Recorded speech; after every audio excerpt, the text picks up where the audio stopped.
Hey everyone, it is good to see you. So I wanted to share something brief and short. Hopefully I could make it under a few minutes. But I did post something a few weeks ago saying I would share my story soon. And so I thought today would be an excellent day.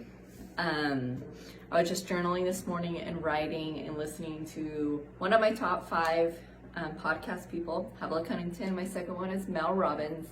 They're very inspirational. And this all started to brew up within me when I went and got a facial about a month ago. And this lady I met was absolutely incredible, and she encouraged me to tell my story. I know everyone has a story, and I think all of our stories need to be heard. I think it's super vital. We all have something to share and improve each person's life. So with that said, this is just something brief. I do plan in the future to write a book on my redemption story. I know my redemption story is not over, and it has not been easy. So please, let me tell you, if you think, oh, she thinks she has it all together, no, I don't. It's a process, it's a journey, and I think we should all help each other along. But for me, ever since I was a young girl, I dreamed of having a healthy, fulfilling marriage. I saw many marriages, I saw many divorces, and it just always inspired me. The reason was because when I was little, I would sit in my room and I'd wonder, God created Adam and Eve. And from there, I'm like, he's always desired relationship between a male and a female. And procreation happens between a male and a female. And therefore, I think you don't have that much heartache when there is a marriage that is thriving and working together, and loyalty and trust. And for me, I always desired a healthy marriage, and I did my fair share of things growing up, learning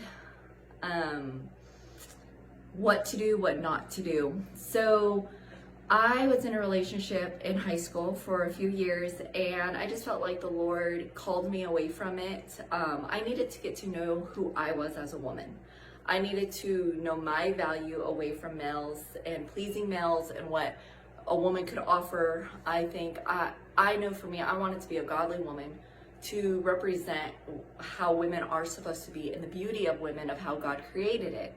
And I just saw growing up how magazines or billboards or what a woman is and how a woman should look. But I think the most incredible women I knew were women that were in awe of God and respected and loved their husbands, and those who were not married but were in love with God and knew who they were. So I wanted to start my own journey. So for 7 years, I decided not to date and go on this journey to know myself and know my value and heal from father wounds or mother wounds and get my relationship right with the Lord. Well, during that time, I was also struggling with anorexia, and I got encountered by God, and he was the first love I ever experienced. And I knew with his help, I could overcome it. So that was a good 5-7 year journey to overcome anorexia, and I am so glad I did. But on my tail end, I felt like God kind of unveiled me to start dating, and I dated around. And during this time, I met this guy, and I was like, I felt something, and I was like, he gave me butterflies, so this must meant to be.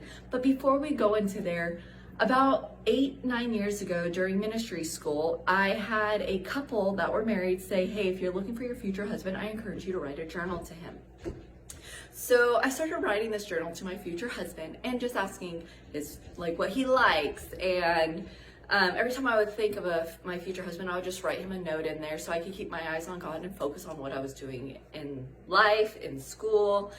And I even asked God what his name was. And I boldly believed I heard him, but everything we hear sometimes is God and sometimes it's not. It's a learning journey. And so I was learning how to hear the voice of God during that time. And I wrote his name down, and then about a couple of years later, I was having a girls' night over, and a girl brought a bottle of wine with this name on it. And I was like, that's weird. So I kept this bottle of wine.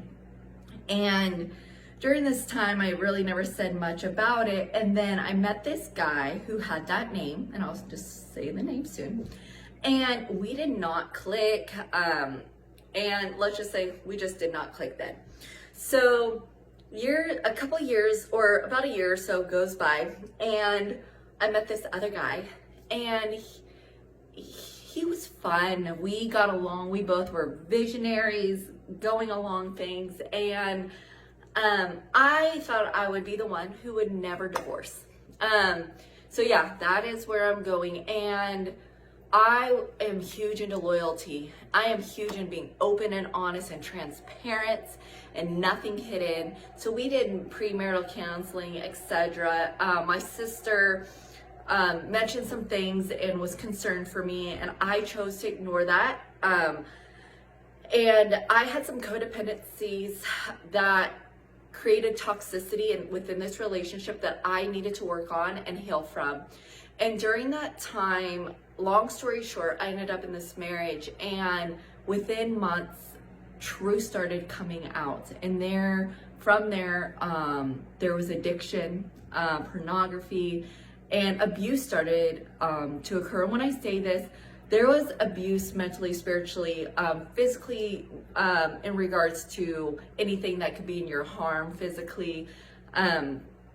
And it just was not a good environment. And it does take two for an abusive cycle. I chose to give into it, fume the fire in regards to not avoiding and going. I would just, whatever would be happening, it would fuel me.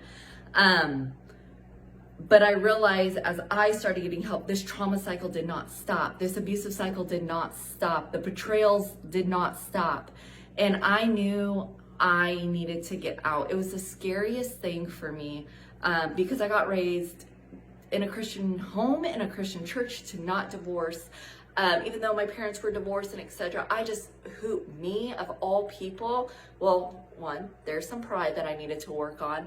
And I knew for my sake and for my emotional health and for my soul and my physical well-being, I needed to get out. So I chose to file through divorce. I had a great support system. People covered me, loved on me.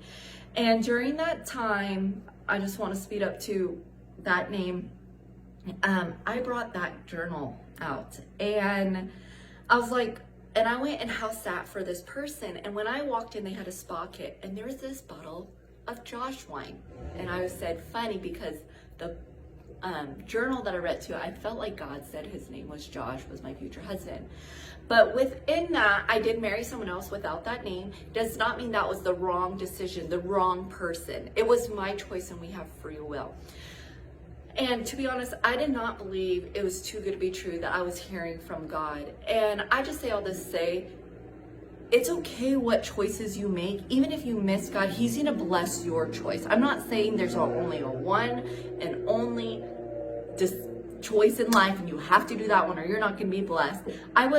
Even though I was going through that stuff, my life was still a blessing. I had support, I had financial support, I had a good job, everything. It was just, unfortunately, that other person chose certain behaviors I was not okay with. And so, speed up, that bottle of Josh wine, I bought that journal. I felt like the Lord told me from my house to take it that night and start writing on it. Well, this guy reached out, and it was a guy I knew from like 5 years back, and his name was Josh. And he said, the Lord placed you on my heart. How can I pray for you? And so I was like, okay, Lord. So I messaged back and I told him slightly what I was going through. Well, long story short, when my divorce finalized, we chose to meet up and connect. And during my divorce time, I was separated from my ex for some on time, going through healing, therapy, in all different ways. I had support groups. I was living alone. And so when I reconnected with Josh, I was already about a year separated from my ex. And God knew my prayers and God knew what I needed. And so I'm just saying, like, this redemption story for you, if you've ever went through anything, it doesn't have to be a relationship. If you think you've missed it, God knows how to redeem. And let me just say, God placed Josh in my life, and it was a godsend. And I was able to have support, community, and family to come around me during this time and meet Josh. And not everyone, which was a heartbreak. There's a lot of sadness in this story, and I still am praying for reconciliation with some relationships. But I chose to move away to a different state, to establish more of who I was, to go after things, to do my life coaching. And even though it has not been an easy journey, there's been ups, downs, grief. There has been so much mental work I've had to do through therapy. Recently got on antidepressant to help that low mood swings that my body was used to, the trauma cycle.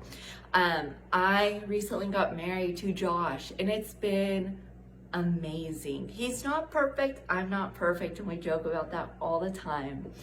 But it is just showing God's goodness. Even though it's hard, I've been away from some of my strongest community. My best friends, Kira and Marissa and Alyssa.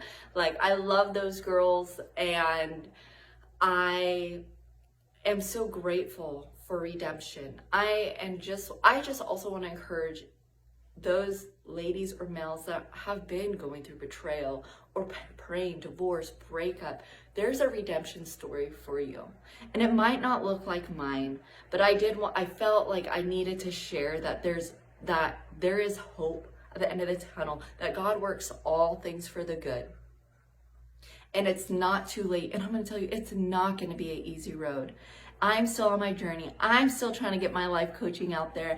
I'm still trying to learn how to write a book and have the courage and believe in myself and work on myself and forgive people. Like, it's a constant thing, but I know that with God, we can get better. We can impact others.